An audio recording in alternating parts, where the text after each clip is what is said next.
You're listening to BQN. Assimilate the audio.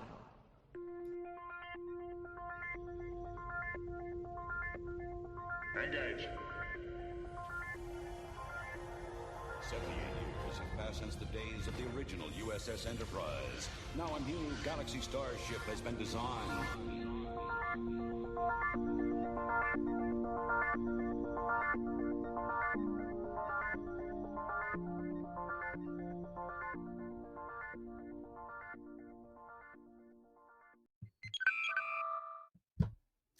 Hailing frequencies open. Welcome to Galaxy Class, a Star Trek The Next Generation podcast on BQN. I'm Ambassador Steven. And I'm Holo Photographer Stefan. Holo Photographer Stefan. How the heck are you? That's me. I'm great. I don't know if you know this, but according to my countdown app, we are 49 days out from STLV. Currently plowing through all of the live action Star Wars shows because I fell behind in those. So I'm gonna get all my Star Wars done before STLV starts. I just finished Mandalorian season 3. I'm gonna knock out 8 episodes of Ahsoka, and then I will have all the live action stuff completely watched, and then I can jump into my favorite vacation of the year, STLV, and get back to my rewatch. I'm 200 something episodes away from rewatching the rest of the classic Trek series. So I'm excited to get back to that.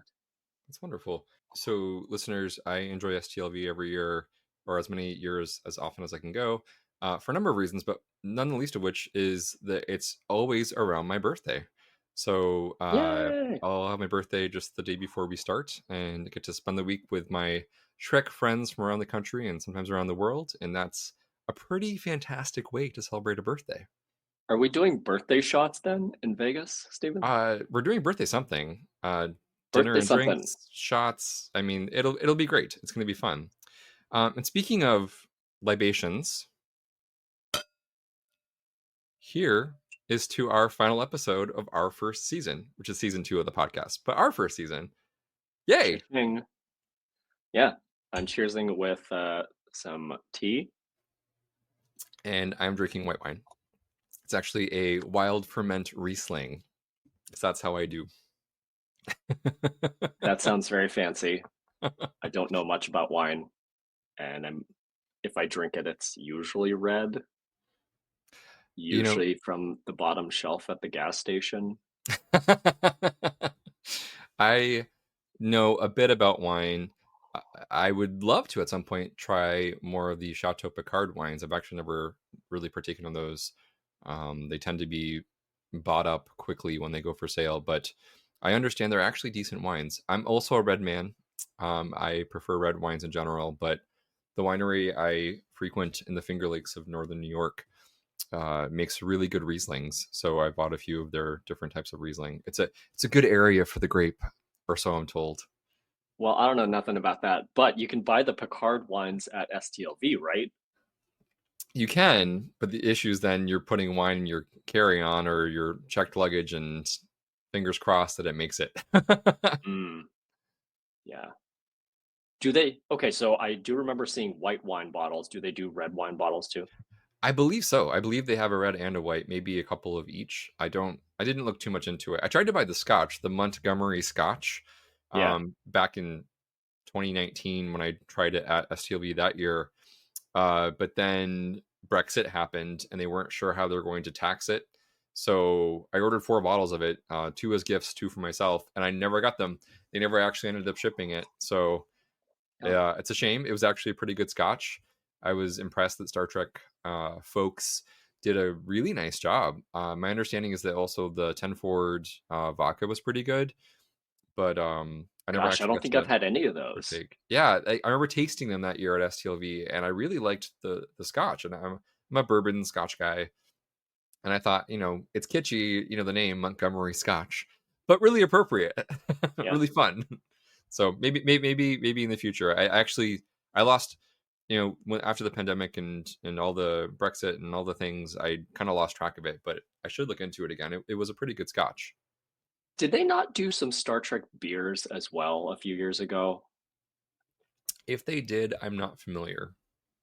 I feel like they did, or maybe I'm thinking of something else. I always wonder about these licensed properties as alcohol.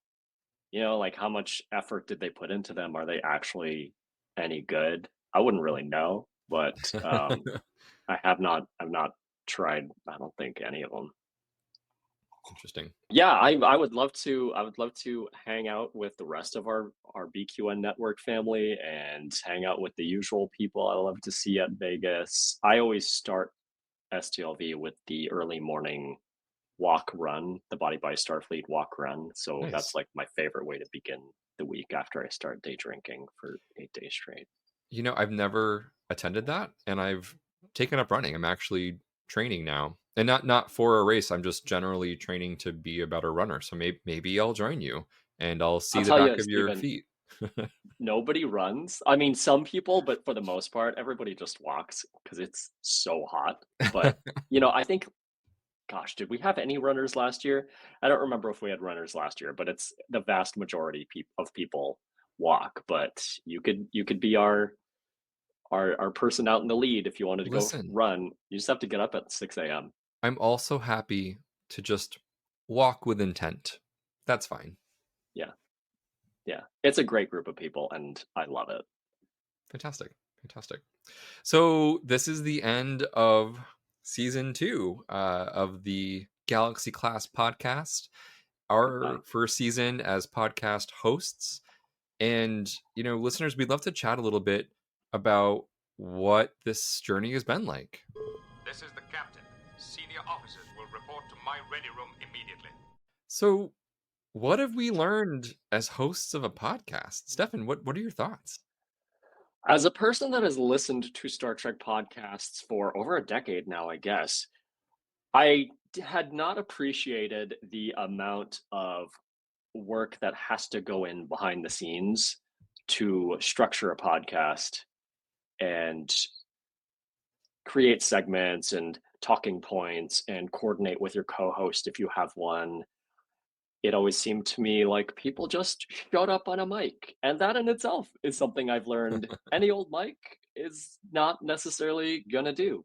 You want to have something that's pretty decent, otherwise you sound like you're sitting in the back of a cardboard box. I think that I hadn't been much of a podcast listener in general prior to joining Galaxy Class. I think that I've listened to individual episodes of things here and there where a friend of mine said, "Hey, I think you'll find this interesting," or "Hey, I was a guest on this, and would you listen?" Sure. I even did a guest spot on Galaxy Class the last season or the last year with Amy, but I heard that one. Did you? I was like, who is this jerk? Oh no. Well, that was my Now very first foray into podcasting. Yeah, right. And then here we are, a season in. We've done it. We learned a lot. I think that for me, I've recognized I have a great respect for podcasters. I think that the effort that goes into creating, producing, editing, publishing a podcast, it's a labor of love, right? This is a thing that we're passionate about, that we're excited to talk about. We like each other, at least I think so. No, I'm just joking. You're all right. But no, it's fun to get to talk with someone I enjoy about a thing that I enjoy. And there's all this back end stuff that I really wasn't fully aware of until we took this over. So I think we've learned a lot. The technology piece has been huge. I've actually invested into this in a way that I didn't anticipate, but I'm very happy to have done. And yeah, I'm pretty proud of where we're at. Yeah, season 1 was a learning experience for sure. And I think we can only improve going forward. And absolutely, it's going to be great. And it has been good. In terms of listener feedback, I think that we've gotten some positive notes. I've heard both anecdotally, seen through Spotify or other online forums, that folks, I guess they like us, Stefan. I think apparently we have some kind of chemistry. I guess we're not too boring to listen to. It's kind of cool. Yeah, that's true for one of us. Just kidding. Just kidding. See, I'm the jerk. I'm actually the jerk over here. Yeah, I mean, I don't talk to our listeners, so you've heard some good feedback. I'm glad to hear that. I think both through Discord, and Yeah, then I just happen to that's a work with people that love Star Trek. So they've actually like yeah. taken me aside and said, "Hey, I listened to X episode and I really enjoyed how you discussed this, or I really appreciated how you and Stefan approached this." And I thought, Yeah, you great. had mentioned somebody appreciated our discussion of the first lesser discussed episode that we did, which Mhm. was A Matter of Time, right? Right. Shout out to my colleague Amanda.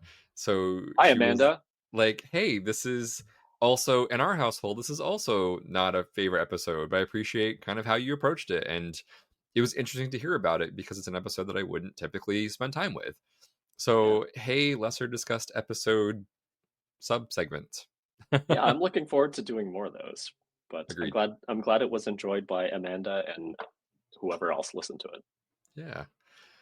So I'm curious, since this is both of our first time hosting a podcast, what has been your favorite thing to do as a podcast host?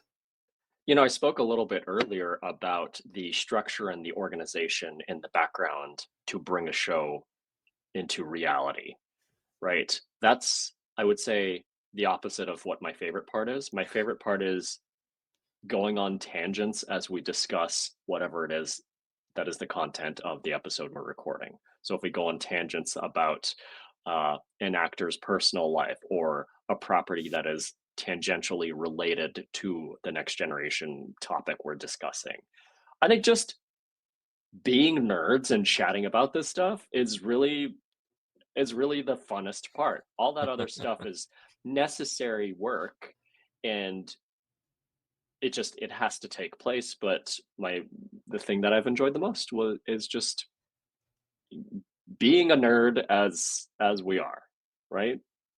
How about you?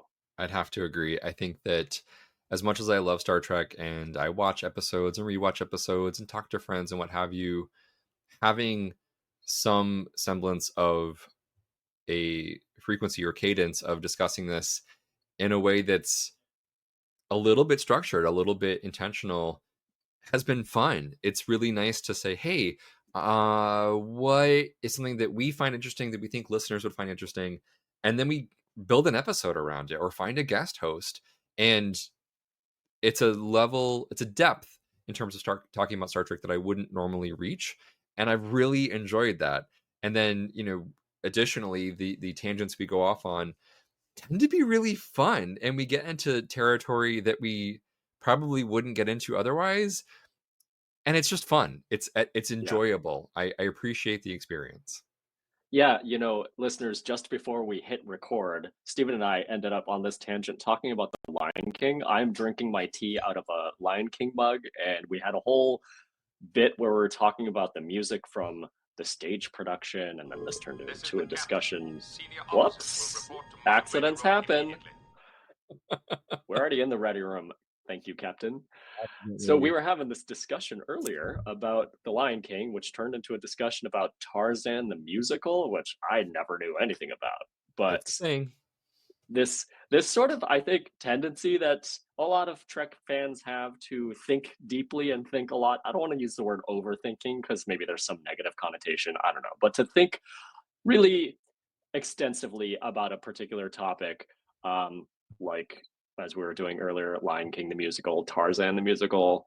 What else did we discuss? Like we went on a few tangents. We talked about it was songs like Anastasia.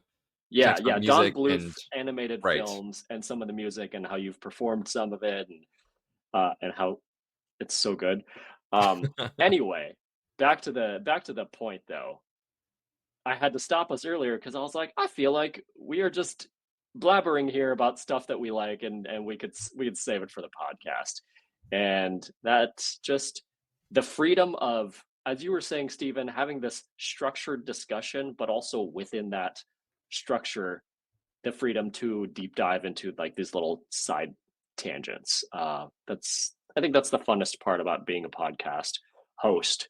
I have guested on other podcasts as well, and kind of enjoyed it. It was very new to me. This still kind of is, but just the side conversations, lots of fun. So the flip side of things, what has been your least favorite thing about being a podcast host? Well, I'm going to answer your question with a question. Steven, how confident are you that both of us have the same answer to this question? Pretty damn confident. Okay. Why don't we do a 1, 2, 3 and then say your thing, and we'll All see if right. it's the same thing. Okay. 1, 2, 3. Editing. So I guess we've learned, wow, it takes a long time and it is not enjoyable. And I've heard this from friends of mine that podcast, that you never really know how long you're going to end up editing an episode. And I look forward and absolutely welcome our AI overlords to come and edit my podcast or our podcast episodes in the future. Apparently it's a thing we're looking into. What don't you like about it, Steven? Truly, it's just the time. It's really just the time. I actually really do like taking some time to think about creatively what kind of experience am I crafting for our listeners? What kind of experience when I'm editing? What will this sound like? What will the overall experience be? And I enjoy that piece of it. I enjoy finding ways to connect, cut, edit, shorten, lengthen, what have you, splice, all the fun editing words to create a product that I think our listeners will enjoy.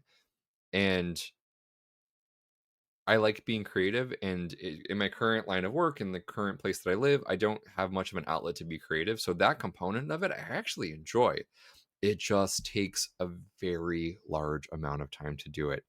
But I'll say I'm really proud of what we end up with. And so here we are, right? We do our best. We create episodes. We edit till we are red in the eyes, and hopefully, listeners, you appreciate our product. Do you edit an episode all in one sitting, Steven? I do. Oh, hardcore. I intend to, but I don't. I know myself well enough to know that if I sit down and take the 2, 3, 4 hours to edit, I'll keep that cohesive overview in my mind of this is the vibe or overall aesthetic I'm going for, and I'll be able to work in that.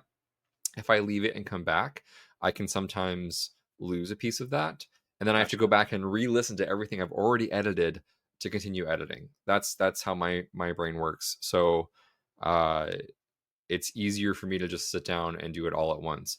But that does equate to sometimes hours of editing.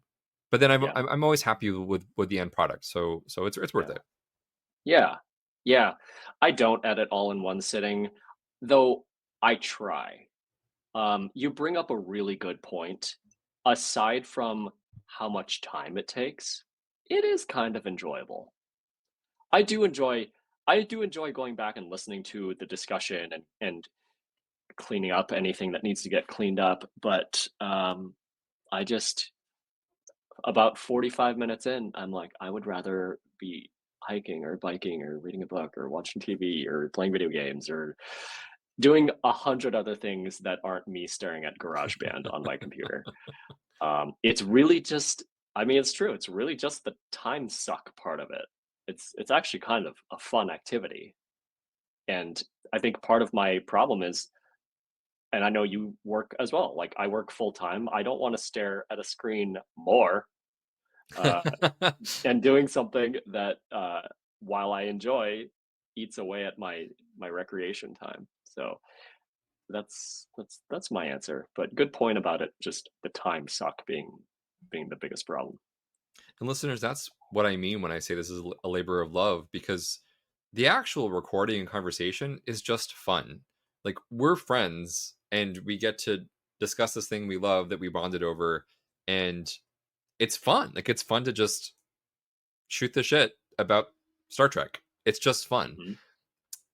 It's the other piece that takes forever, right? Because at the very least, it's going to take the amount of time that the recording lasted to edit it, at the very least, because we need to actually listen through to everything.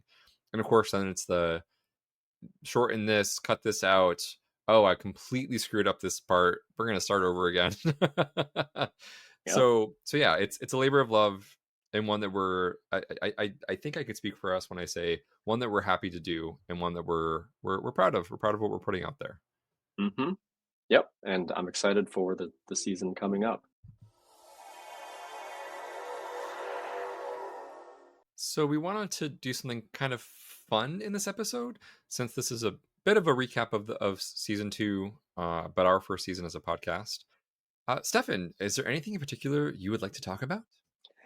As we are at the end of this season of Galaxy Class, I was thinking, what if we talked about all of the season finales from TNG? As we all know, there were 7 seasons, so that means 7 season finales. And I'm thinking we talk about which ones we like. You know, I think, Steven, you may have done a ranking of them. Way to go. Yeah. I did not. So why don't I just recap what they are, and then we can talk about our impressions of which ones are great and which ones are garbage. Sounds good. Season 1 of TNG, the season finale is The Neutral Zone. Got a little blurb here. After rescuing 3 ancient humans from cryogenic stasis, the Enterprise D is ordered to the Romulan neutral zone on an important mission. So that's season 1 finale. The season 2 finale, Shades of Grey. Commander Riker fights for his life in sickbay after he's infected by an alien parasite while on an away mission. Dr. Pulaski soon discovers that the only way to save Riker's life is to force his mind to relive painful memories. The season 3 finale, Best of Both Worlds, Part 1. The Borg begin an invasion of the Federation space much sooner than was expected. With the Enterprise unable to affect them, the Borg capture Captain Picard and turn him into one of their own. The season 4 finale was Redemption, Part 1. Picard balances his Federation and Klingon duties as a new Klingon Chancellor Gowron faces a civil war. Worf and his brother Kern fight to regain their father's honor. The season 5 finale, Time's Arrow, Part 1. An engineering team finds evidence of an alien presence on Earth in 19th century San Francisco. Data's severed head buried 500 years ago. The season 6 finale was Descent Part 1.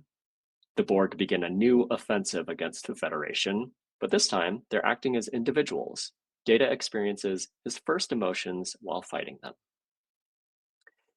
And the season 7 and series finale of TNG was, of course, All Good Things.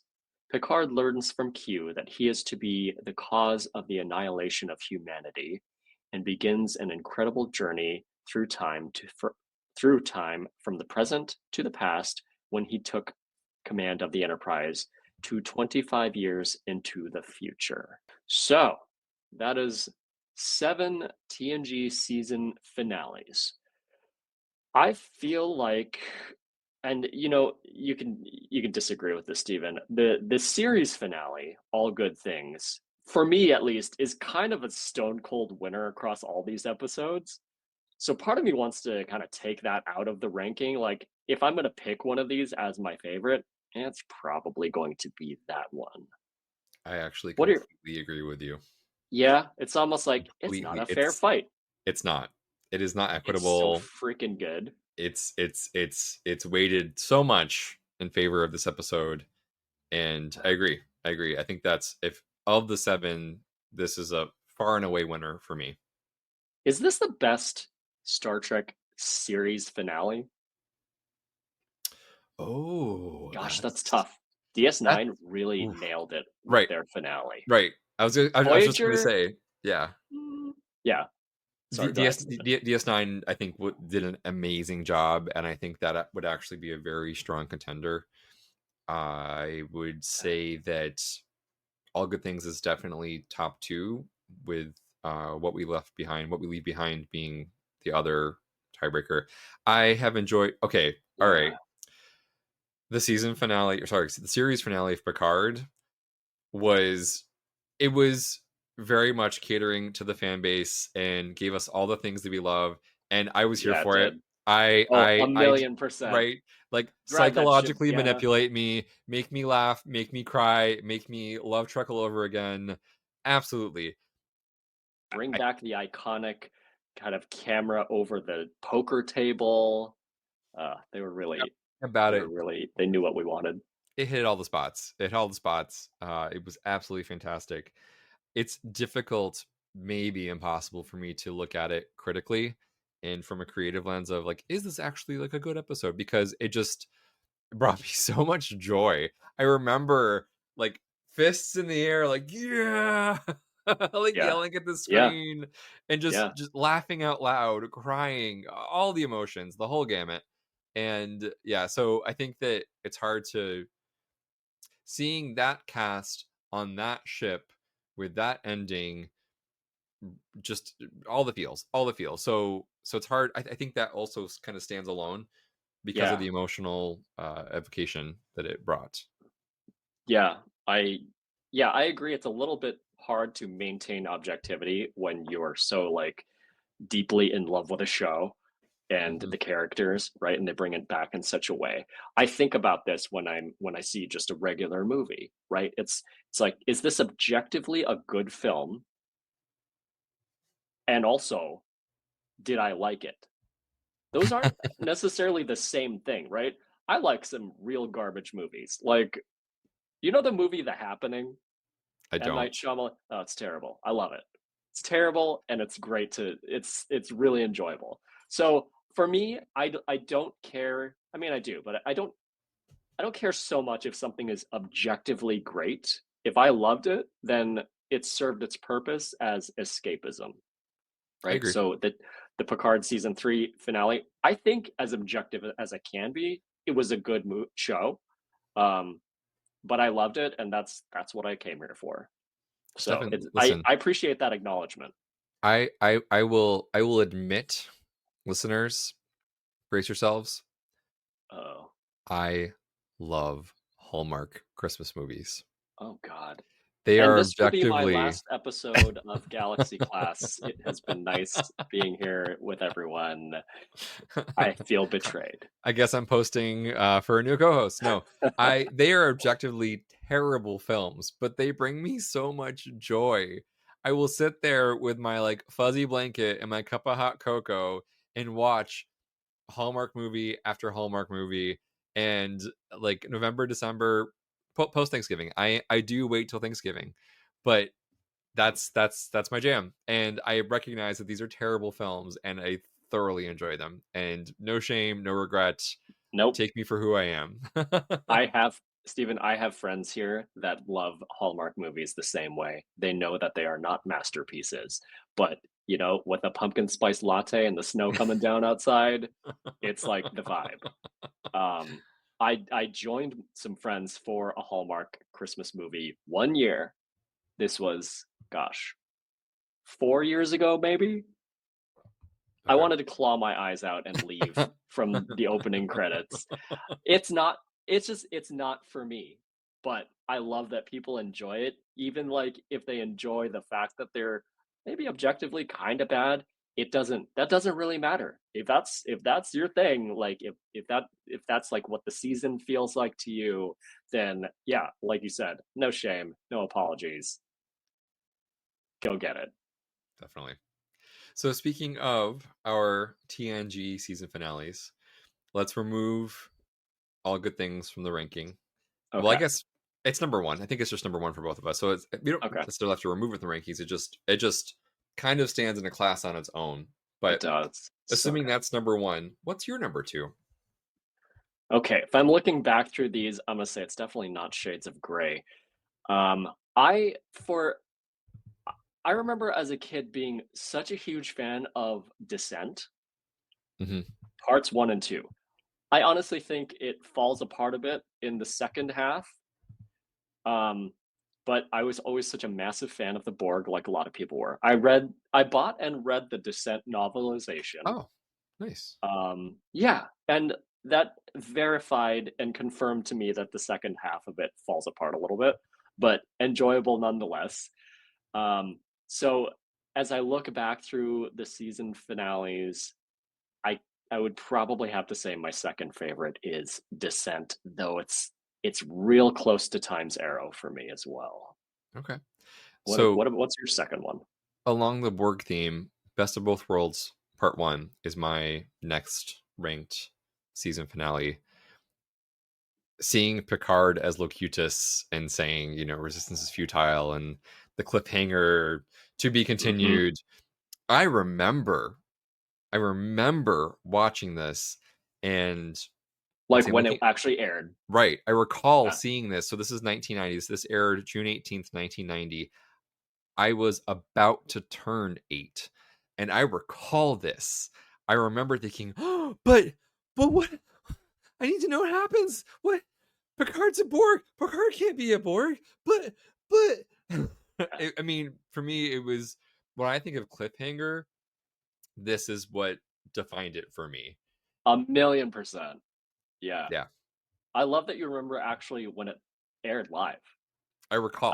I recall as a little boy. No recollection. Like I watched it in reruns. I've heard people talk about the experience of like having to like actually wait for the follow-up, and this is, Netflix wasn't even DVDs at this point, right? There was not about to stream anything, right? Yeah, I love that. We talked a little bit last episode about appointment television and how we're all kind of in our own time frames now when you can access any TV at any time. So this is like what a hard hit to take to see the captain become a Borg. I love that. And let me just append what I said earlier about Descent being my second favorite. I do think that Best of Both Worlds objectively is the better episode, but I think I just have more of an emotional attachment to Descent as my second favorite. Yeah. So what's next for you? I'm guessing Time's Arrow, based on what you just said. Yeah, I would say Time's Arrow. Time's Arrow always felt like just TNG being like a great like sci-fi show with time travel, and I loved Guinan's character existing in the time frame in the past, and the scary old guy with the staff, or did he have the staff? I'm not remembering this exactly, but there was like that the snake staff that would like suck the souls out of people. I think that's how they killed this old guy that was just begging for money on the side. So the episode was like a little bit scary, a little bit fanciful. Like I love the scene where the TNG crew are like hanging out in their apartment and the landlady comes over to find rent, and they kind of have to like try to get rid of her because they don't have any money, and it's fun and it's weird and it's scary, and it felt like a colorful entry in the TNG season. Absolutely. It's also my number 3. So, yeah. Cool. This was definitely the next one for me for many of the reasons you named.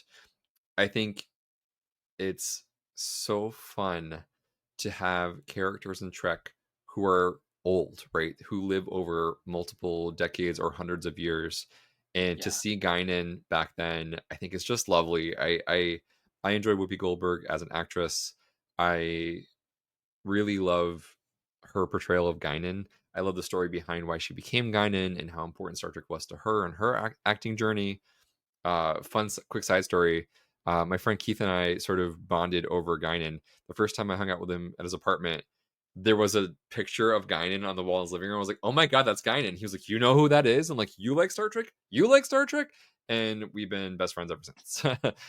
Good friends. I don't want to claim the best friend status. No, Keith and I really bonded over Whoopi Goldberg as Guinan in Star Trek: The Next Generation. So the existence of her in 19th century San Francisco is just, it's fun. It's the whimsy component of Star Trek that we don't get a ton of, but when we do, it's just lovely. Yeah, and the costumes are great, right? Totally different setting, totally different outfits than we're used to seeing them in. Yeah, what a great show. Guinan was one of my first 2 action figures that I ever had. Oh, fun! Yeah, in her red outfit with was going to say the big hat, but all she wears is big hats. But yeah, all right. So Time's Arrow, good show. What's next on your list, Steven? So number 4 for me was Descent. Okay. So we're not terribly far off in that. I think for me I felt the Best of Both Worlds was a better episode. I didn't have quite the emotional connection to it that you described. I really very much enjoyed it. I do recall. It's interesting to me as we talk about these episodes decades after they first aired, and I actually had these snippets of memory from watching them as a kid, and I remember seeing Stephen Hawking on the screen thinking, oh my gosh, that's actually him, and then asking my dad, that's not really Albert Einstein, right? Isn't he dead? Like and of course Isaac Newton and Albert Einstein were played by actors, but Stephen Hawking was Stephen Hawking. And as an adult looking back on that, I really appreciate seeing how shows like Star Trek: The Next Generation and other sci-fi franchises bring folks like that into the fold, folks that we may see as an idol or as a hero or as someone to look up to. And here he was, playing cards with Data and hanging out. Wait, were they playing cards? They were playing cards, weren't they? They're at the start of the episode, right? They were playing cards, and Stephen Hawking had that like robot hand when he put the cards down. Yes. Right? I always thought that was like really cool, but I was also like, that hand doesn't look very flexible. How does he like pick them up and get them for not really, like, it doesn't matter at all. I just suspended disbelief. But like exactly. But yeah, what an epic collection of historical figures to put in a poker game. So fun. Yeah, it was fun. I enjoyed it. What would be your next episode in the ranking? Okay, so I did not go and rank these, but I'm just going on intuition, and I would say probably Redemption Part 1. Okay. I do think Redemption is a great two-parter, and I like the Klingon Civil War, and I always thought it was a little interesting that Picard ended up playing such a significant role inside the Klingon Empire. But I don't know. I enjoy that. And back to Guinan, I really always liked the scene in Redemption where Worf is target practicing on the phaser range, and Guinan is there, and she's basically whoops his ass. Yeah. And he gets a little frustrated with that, and she's like, well, I mean, she's been around forever, right? She's probably had some time to do some target practice. Yeah, I always loved that scene. I always wished that I had some sort of target practice phaser range like that. That'd be so cool. That makes a lot of sense. I think that anytime we get to see Worf taken down a peg, yeah, there's a sadistic joy in that.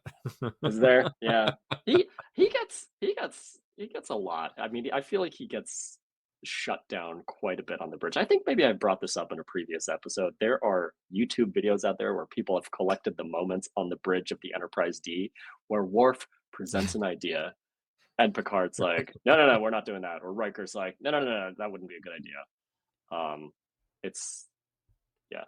Which is amusing because most of what Riker says is just the observation of what's happening. This is what's happening right now. Yeah. Oh my gosh, Riker, you're so right. Oh, this is what's happening right now. You're absolutely right. We should be doing that. Or it's what they parodied. No, it's exactly what they parodied in Galaxy Quest with the Sigourney Weaver character, right? Where she calls it out. She's like, "I'm just repeating what the computer says is already happening." I'd forgotten about that. Good connection. Hey. What would you say is next for you on your list? Okay. Are we at Best of Both Worlds for me? I think we are. And, I think part of it is I've watched Best of Both Worlds a billion times, probably more than the rest of these. So maybe it doesn't rank as highly as the rest of them for that reason. Okay. Is it like objectively better than some of the other ones? Probably, for sure. But yeah, Best of Both Worlds. As I said earlier, I don't really have the memory of like that being live on TV and having to wait a summer, but I do think it's a brilliant way to cliffhanger a show that was really getting its legs and developing its fandom, and then throwing everybody this curveball. So that would be my pick. How about you, Steven? My penultimate favorite episode, favorite season finale would be Shades of Grey. I did enjoy Dr. Pulaski. I liked her as a sort of equal to Picard in terms of character, pride, assertion. I liked how I liked Pulaski. So Me too. Hashtag justice for Pulaski. Bring her back. Yeah. Bring back Lower Decks and put her in it. Oh gosh, that would be amazing to have her back. But so I think that, yeah, this really just comes down to the last two episodes that are on the list. I appreciate this above the Neutral Zone. So this is my penultimate of the list favorite. And yeah, I really don't have a ton to say about it. Just if I'm ranking it, this would come next. Yeah. I would say my second to last choice would probably be the Neutral Zone. I think I like it a little bit more than Shades of Grey because much of Shades of Grey just feels like a clip show. There is some good Pulaski stuff in it, but I think I liked the Neutral Zone a little bit better because they woke up those other humans from ancient Earth, or centuries past anyway. And I think that idea was always interesting to me. Maybe it's an interesting idea that didn't translate as well as it could have, but I always liked the idea of them pulling these humans out of essentially like our time and seeing how they would react. And one of them is like just worried about his finances, and the other, like one of them is worried about their family. And I appreciated the distinction in the human characters that they pulled out of cryostasis, and that was always kind of interesting to me. I think it's one of the ones from season 1 that I actually did enjoy. Plus, it's the first time we got to see the new Romulan warbird, I believe. True. Right? I believe that's correct. I believe that's correct. Yeah. We have Mark Alimo, maybe better known as Goldicott, but him as a Romulan, and the episode ends with him saying like, "We are back," or something like that. And it felt like a meta commentary to me on, okay, so the Romulans are going to jump into the show. We'd seen them in the original series, but now they're like back, and they're going to be a problem. They have new ships, and they've been blowing up all these little space stations on the Neutral Zone. So sense. So you actually touched upon something there. Shades of Grey was in fact a clip show. It is the only clip show filmed during the series, and it was created to meet a budget shortfall at the season's end due to prior episodes that had cost overruns. So it was in fact a clip show. In fact, looking at the guest appearances, they have Cole Meany as Miles O'Brien, who was the only actual actor they brought in as a guest appearance. And they have Denise Crosby as Tasha Yar, Whoopi Goldberg as Guinan, and Gates McFadden as Dr. Crusher. And all three of those were actually portrayed in archival footage. They did not actually star in the episode, or they didn't actively record that episode. So it was a clip show. And it was the only one that TNG did. Yeah. When I hear clip show, I think of like 90s sitcoms. Like, I'm pretty sure Family Matters did this at some point. Golden Girls definitely did. Yeah. I'm woefully unknowledgeable about Golden Girls, but I hear that. And I don't think we've had clip shows in any of the other Trek series, have we? Not that I'm aware of. I feel like Lower Decks would do one just to like spite the clip show thing. Right. I think that would be really funny, actually. Yeah. But yeah, I didn't need more Trek clip shows. My life is a rewatch of all Trek everything, so I don't need it unless there's like a real important story to tell. That's not just what happened. Riker got a bug bite. Yeah. Right. I don't know. It wasn't my favorite. Fair enough. So I feel like we've gone through our list. Our last episodes are just swapped, it sounds like. Yeah. And yeah, so that's, I think that's a fun way to end our season. I think that was a great idea, Stefan. Thank you. Thank you Thanks. for listeners. We want to do something that we thought you would enjoy. So this was a fun way to kind of chat about something that ties into the theme of our episode. Another piece I think we could be enjoying discussion of, wow, that was terrible English. Another component, another topic that I think we'd enjoy is I speak discussing. terrible English, so I understand you, I Steven. don't talk good, but I also don't talk nice. So let's chat about some of our favorite fandom experiences in terms of thinking about the conventions, if we've been on the cruise, if we've anything, any kind of fandom experience. Stefan, what sticks out for you? What has been an enjoyable fandom experience for you with regard to Star Trek? Picture this: late summer 2019. Okay, it's not that dramatic, but one of my favorite things that I found going to Star Trek Las Vegas was this group of fitness nerds like myself called Body by Starfleet.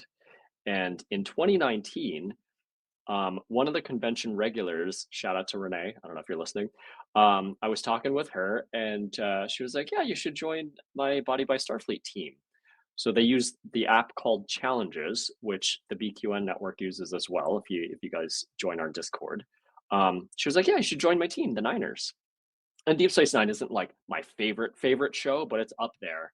So I was like, "Yeah, I'll join a Deep Space Nine team," and we did that for years, literally years. Like this, I competed with the Niners. Shout out to my other teammates as well on the Niners. We competed for like through the pandemic. It helped keep me very motivated to get some healthy movement in and keep it as a regular part of my life. The Body by Starfleet group now runs kind of a monthly challenges app challenge, and I do join those as well. And so for me, to discover that at the 2019 convention and talk to Renee about it and join the group, I was just like, oh my God. So this is like a subset of, first of all, already my people being Star Trek fans. And then within that subset, people that take fitness seriously, but not like overly serious. It always felt like an accessible group of people that are just out to promote like healthy living. And I meet with them, as I mentioned earlier, every STLV at the early morning walk run of the Las Vegas Strip. And it's really added a lot of value and connection to my life in terms of having a little bit more of a community around fitness. And so I love that element of the fandom. Thank you for sharing that story. And I think it really highlights one of the biggest reasons I love Star Trek is the community it has introduced me to. And through that community, finding other folks with similar interests, finding folks who love whatever it is that I love as well, and getting to like connect with the people around that thing, but also Star Trek just makes it all the more enjoyable. Yeah, I know. Do you have anything in particular that you want to talk about, like that you connected with other fans over? So the story I want to tell kind of ties into this. So let me tell the story and then I'll make the connection. My very first Star Trek Las Vegas was in 2014. Thanks, Keith. I'd never gone, I think it was 2014. I'm pretty sure it was 2014. It was 13 or 14, but I think it was 14. And he surprised me with tickets for my birthday. He's like, you have to come. It's going to be great. Do this thing. And he'd been forever, right? He'd been going for years. Mm-hmm. I get off the plane, get a cab to the Rio. And I'm getting out of the cab, and Keith says he'll meet me out in front of the hotel. And out of the corner of my eye, I see one of those little like buggy carts, right? Like a senior citizen might drive at a grocery store coming. And I turn and look, and it's Nichelle Nichols.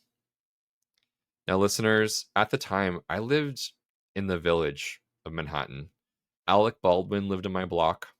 Chris Noth lived around the corner. Brooke Shields' kid went to the school across the street from my building. I saw celebrities all the time, and it never fazed me. I see Nichelle Nichols, and I freeze in my tracks.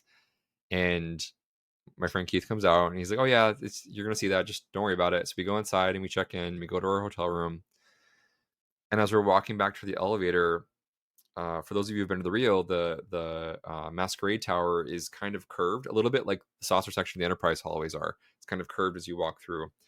And as we're coming to the elevator, I see in front of us, walking toward us, none other than Nichelle Nichols, and I believe it was her son. And I clam up. I can't talk. I smile. She was friendly. We get in the elevator. It's her, I believe her son, myself and my friend Keith, this mother and her daughter, a little girl, and these two like big, burly, strong men. And we're on like the 27th floor, right? So we have a little bit of an elevator ride.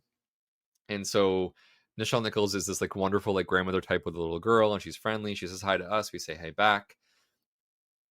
At the time, one of the resident shows at the Rio was Thunder Down Under, which is an all-male review of, I'm guessing, Australian men.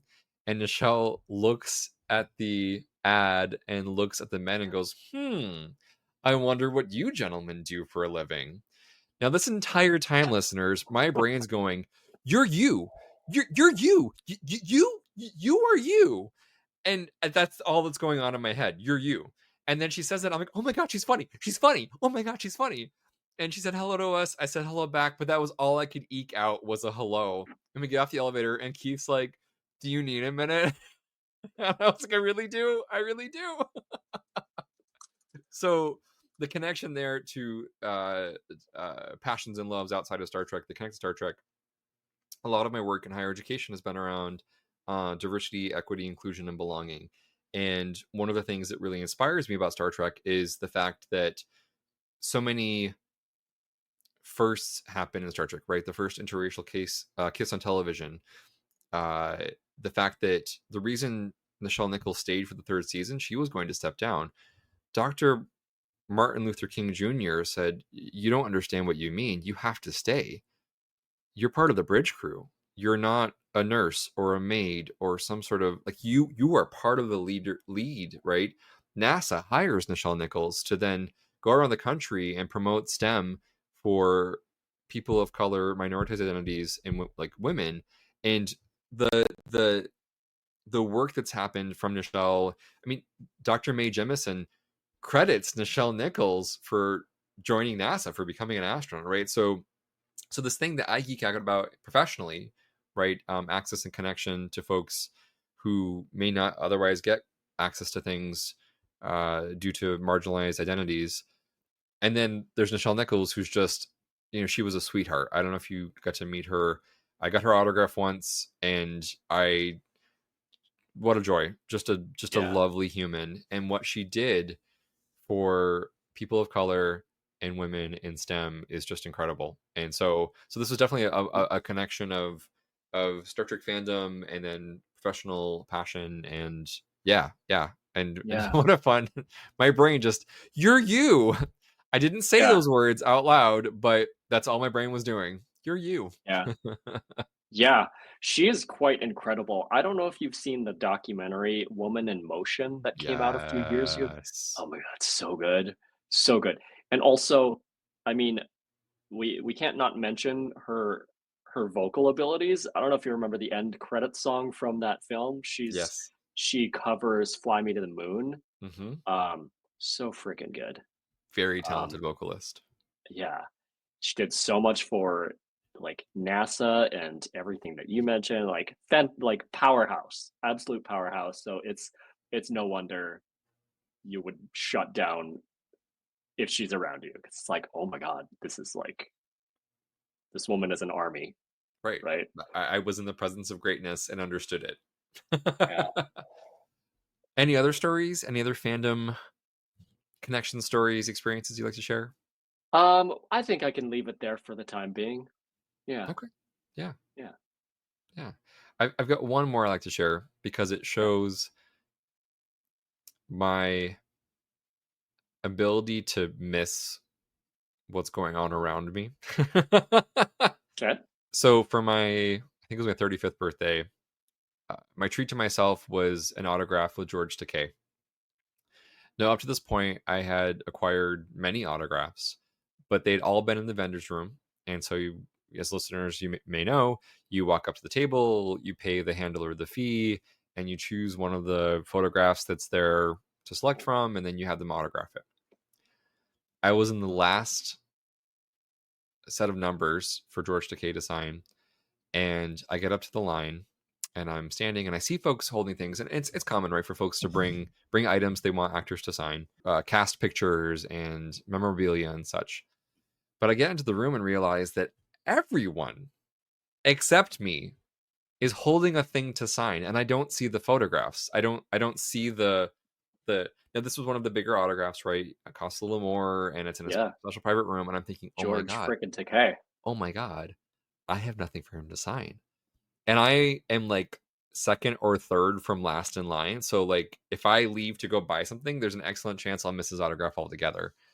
So we got to the line, and I gave his handler the ticket stub, and then I went to hand. All I had was the ticket, like what was the remnant ticket. I had nothing else for him to sign. So I said hello, Mr. Takei, and I thanked him for his activism and advocacy work. And I handed him the ticket, and he handed it to his handler. So no, that's what I want you to sign. And he said, oh, in his voice. So I'm mortified. I am absolutely mortified because I didn't know. And he said, how interesting, and so he signs the ticket. And then I went over, his husband, Brad, was there as well. And everyone else had kind of ignored Brad. But because of my identity as a gay man and like the work I did in New York City, marching and such for same-sex marriage, I had followed them. I, followed both of them. And I went and said hello to him. And we had a lovely chat. And that helped me come down a little bit. But I remember walking out of the room thinking, oh my goodness. Like, what if they had collected the entire ticket? I had nothing for this man to sign. Yeah. And it's not like he's going to wait for me to go purchase something in the vendor's room and come back. So I did go then buy a photograph to like put together with the signed ticket. But nice.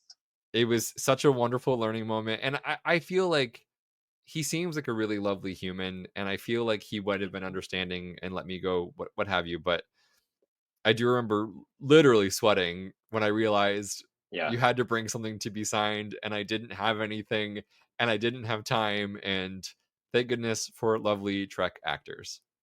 They say don't meet your heroes, right? That's a thing because they could end up being jerks. But I've had nothing but good experiences meeting any of the actors as well. And it sounds like in these particular examples that you brought up, Steven, with Nichelle Nichols and George Takei, they're just gracious and just nice to talk to.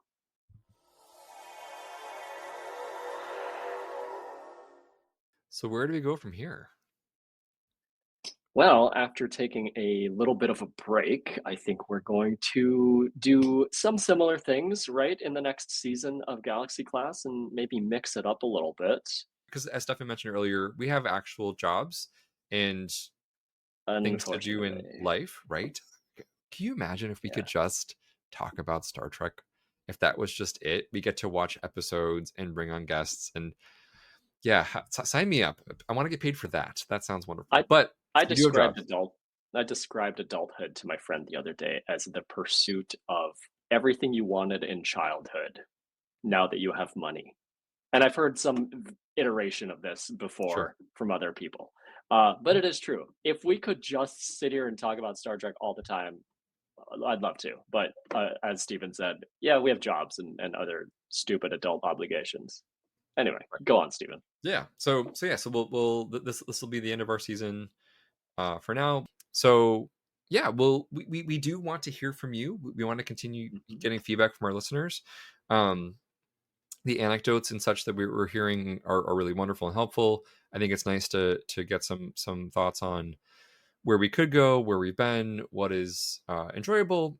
I've not heard any feedback yet as to what is not enjoyable, so I'm just going to take that as a win and say, hey, you like what we're doing? I've hired a mercenary to kill any Galaxy Class detractors, so that's a warning to all of you. No, I'm just kidding.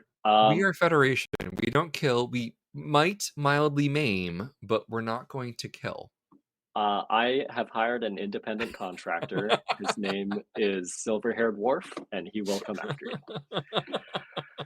But yeah, no, I agree. Like, listeners, you can engage with us on Discord, right? We have a Discord presence there, and I do want to hear more from people because I would like to hear what people want more of.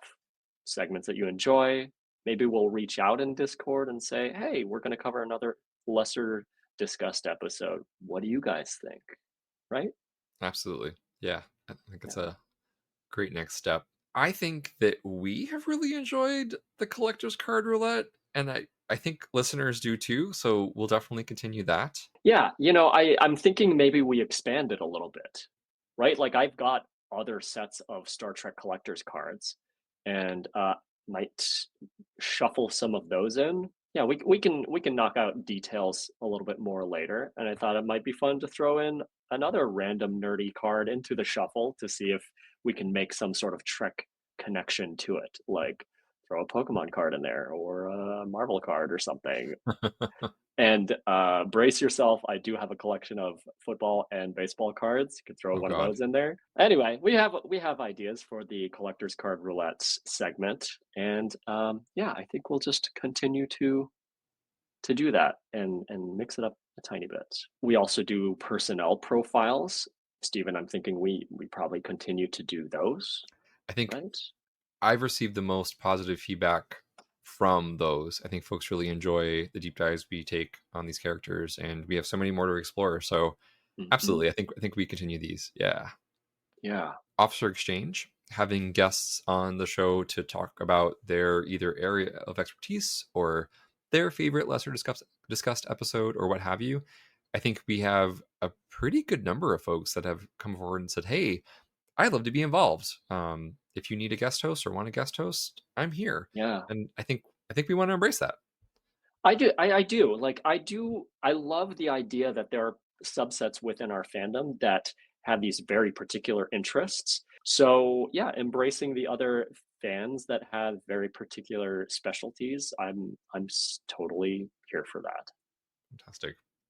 And something that we might do is looking into collabing with the other podcasts on BQN. So for example, the Trek Book Club, maybe we pick a book along with our partner podcast, our sister podcast, our cousin podcast, our fellow podcast on BQN, and say, hey, we're going to talk about this book.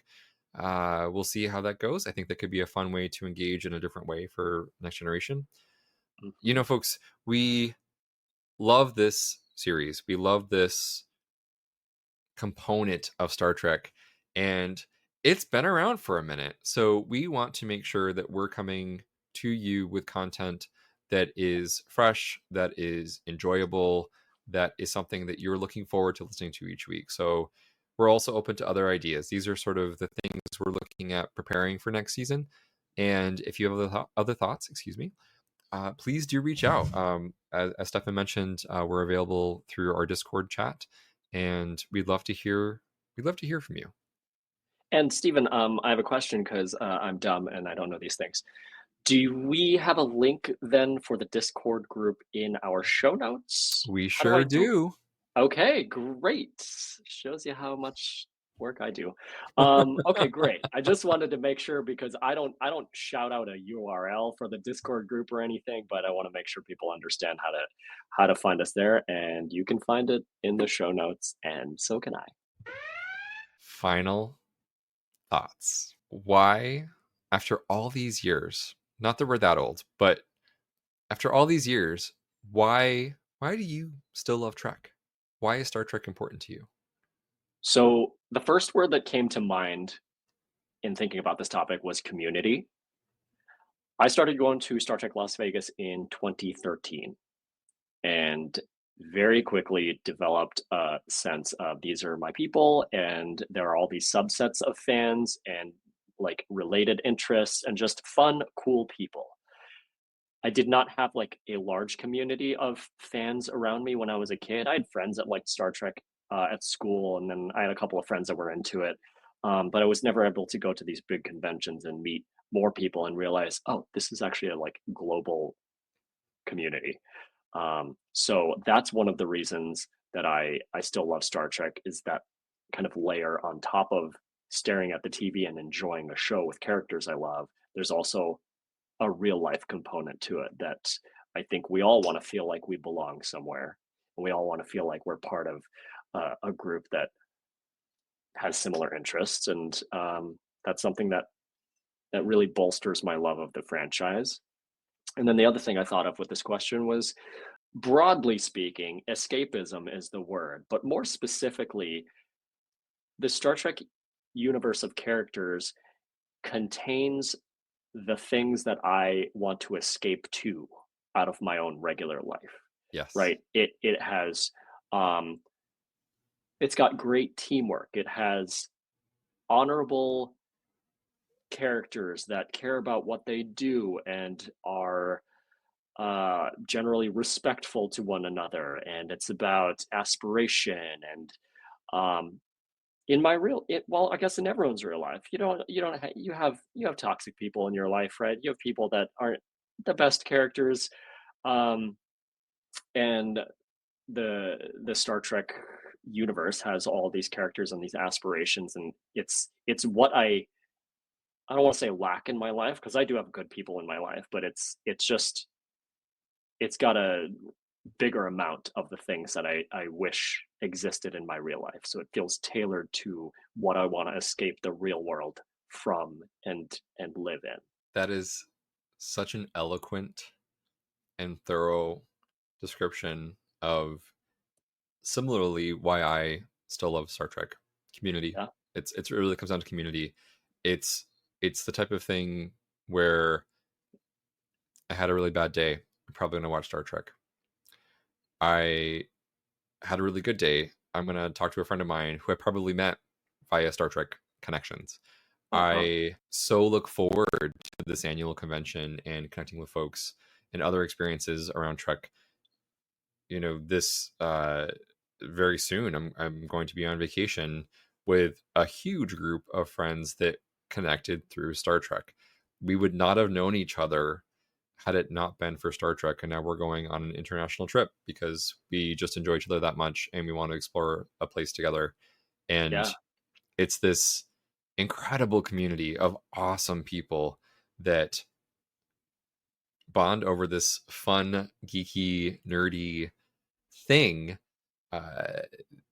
where Gene Roddenberry has said, hey, I think we can do better. Humanity's going to get it. Here's how our future is going to look in my creation, in my creative thinking. And it's just a wonderful, wonderful thing. And I really can't say much more than that. I think you really addressed it very well.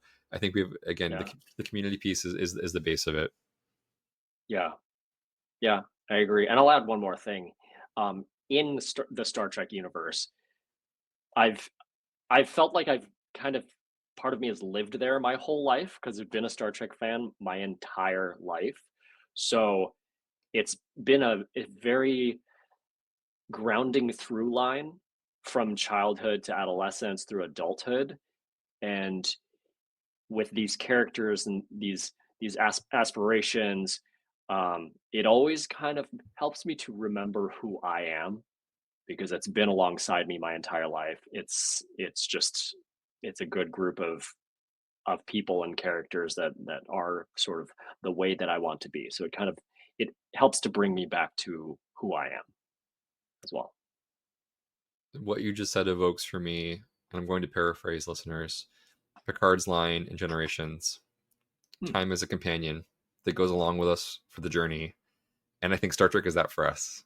It's sort of there throughout, ties things together, reminds us of different things, but it's a companion that goes along with us for the journey.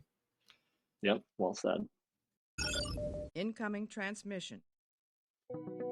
Calling all audiophiles and Trekkies.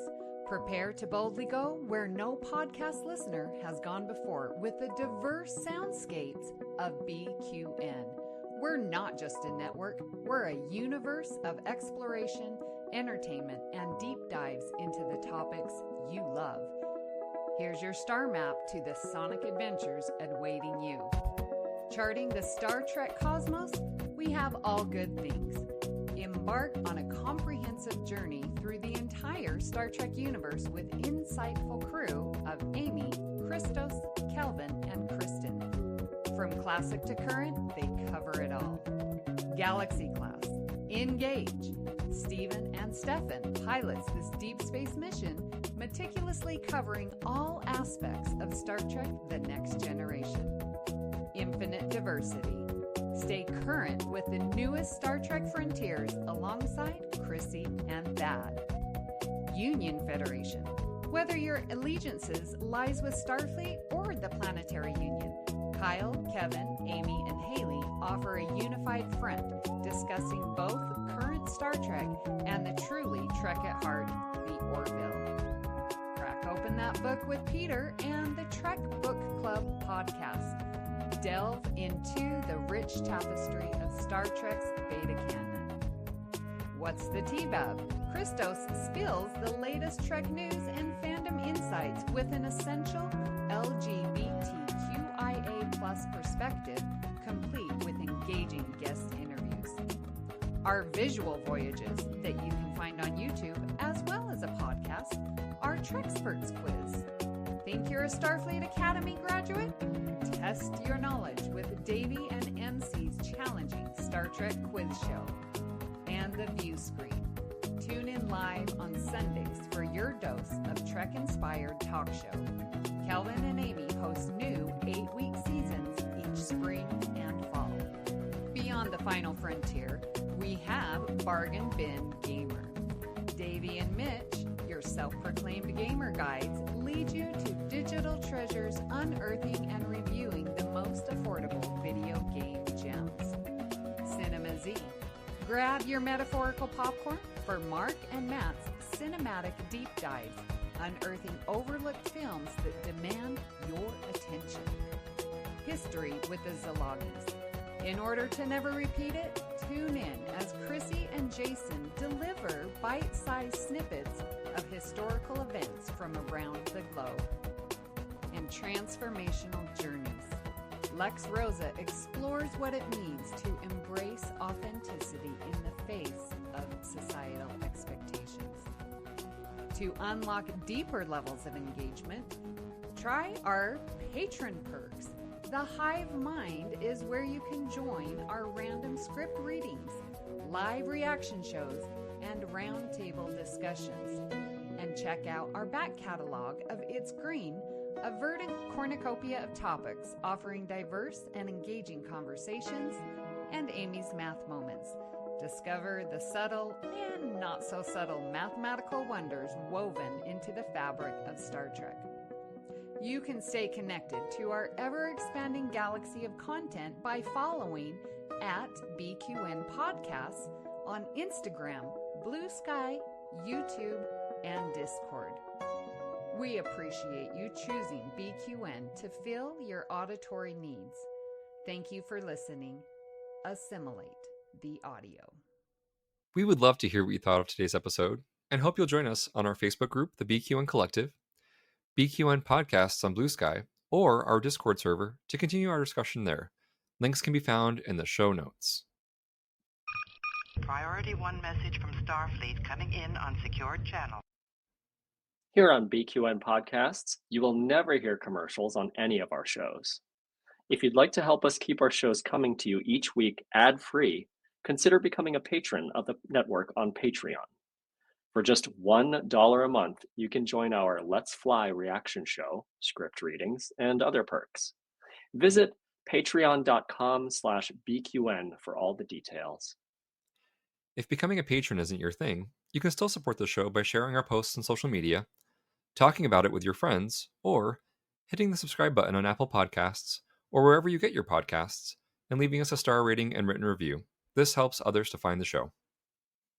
At this time, we would like to thank our very own associate producer, Jim McMahon, and a special thanks to Mark White for our show artwork. We are so grateful for your support.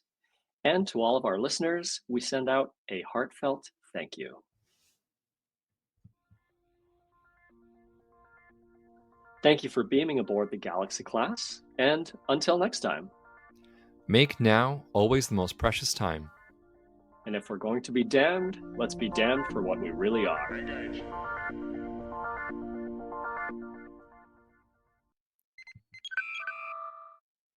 Hailing frequencies closed.